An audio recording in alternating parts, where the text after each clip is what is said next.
तो नहीं रहे हमारे देश के प्रधानमंत्री श्री पूर्व प्रधानमंत्री श्री मनमोहन सिंह जी, जो कि इंडिया के इस हमारे देश के प्रधानमंत्री थे। और बहुत ही दुख के साथ कहना पड़ रहा है ये मुझे कि कल ही मुझे खबर मिली कि हमारे पूर्व प्रधानमंत्री श्री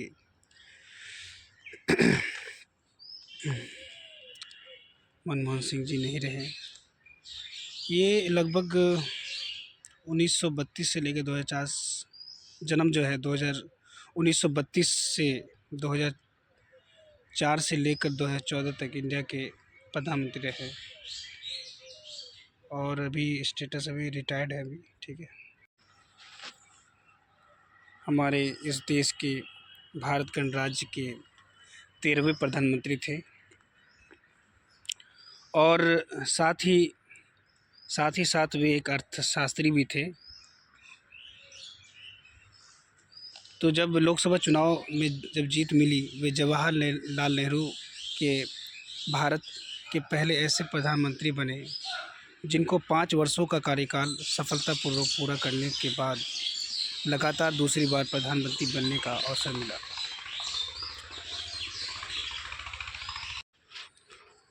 पूर्व प्रधानमंत्री श्री मनमोहन सिंह जी को पीवी नरसिम्हा राव के प्रधानमंत्रित्व काल में वित्त मंत्री के रूप में किए गए आर्थिक सुधारों के लिए भी श्रेय दिया जाता है। और अगर इनकी जीवनी की बात करें तो ये 26 दिसंबर 2024 को 92 साल की उम्र में दिल्ली में इनका निधन हो गया। उनकी माता का नाम अमृत कौर और पिता का नाम गुरुमुख सिंह था। देश के विभाजन के बाद सिंह का परिवार भारत चला गया।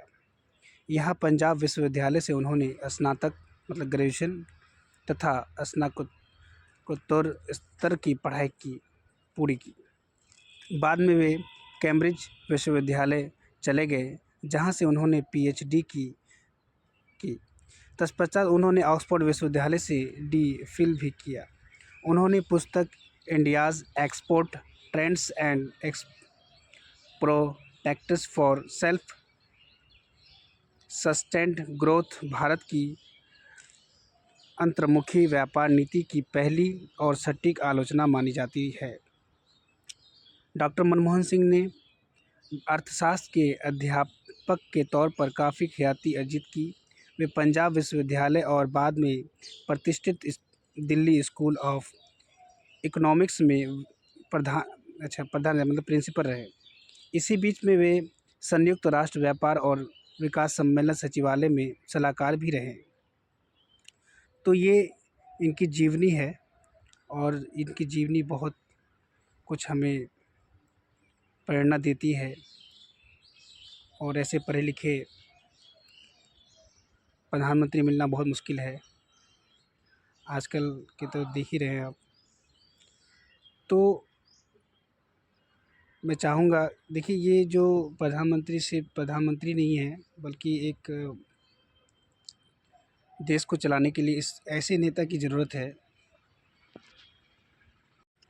तो इन्होंने अभी विवाद और घोटाले की बात करें तो 2G एक्सपेंट घोटाला हुआ, कोयला आवंटन घोटाला इन्हीं के कार्यकाल में हुआ। जो मैं अगर बात करूँगा तो 2G एक्सपेंट घोटाला क्या है, जो स्वतंत्र भारत का सबसे बड़ा वित्तीय घोटाला है। उस घोटाले में भारत के नियंत्रक एवं महालेखा परीक्षक की रिपोर्ट के अनुसार 1,76,000 करोड़ रुपए का घपला हुआ था। इस घोटाले में विपक्ष के भारी दबाव के चलते मनमोहन सिंह सरकार संचार मंत्री ए राजा को न केवल अपने पद से इस्तीफा देना पड़ा, अपितु उन्हें जेल भी जाना पड़ा। केवल इतना ही नहीं, भारतीय उच्चतम न्यायालय ने इस मामले में प्रधानमंत्री सिंह की चुप्पी पर भी सवाल उठाया।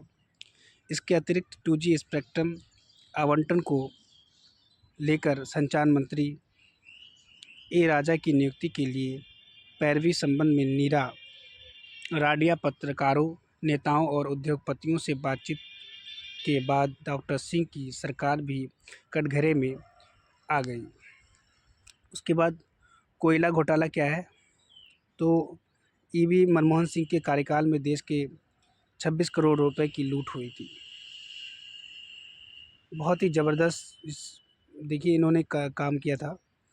इस महाघोटाले का राज है कोयले का कैप्टिव ब्लॉक, जिसमें निजी क्षेत्र को उनकी मर्जी के मुताबिक ब्लॉक आवंटित कर दिया गया। इस कैप्टिव ब्लॉक नीति का फ़ायदा Hindalco, JP power, Jindal power, JVK power और एस्सार आदि जैसे कंपनियों ने जोरदार तरीके से उठाया। ये नीति खुद प्रधानमंत्री मनमोहन सिंह की दिमाग की उपज थी। तो ये थे हमारे देश के पूर्व प्रधानमंत्री श्री मनमोहन सिंह जी। आप लोग तो इन्हें भली भांति जानते हैं, बच्चे बच्चे इनको जानते हैं। ये थे हमारे देखिए पूर्व प्रधानमंत्री श्री मनमोहन सिंह जी। उनको सत नमन है और आप बहुत याद आएंगे।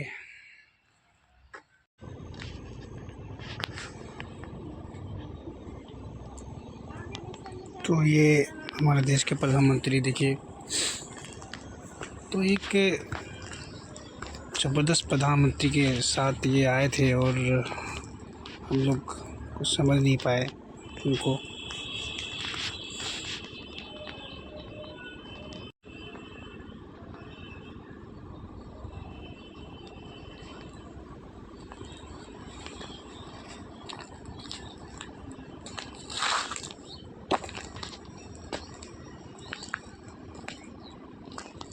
काफ़ी भावी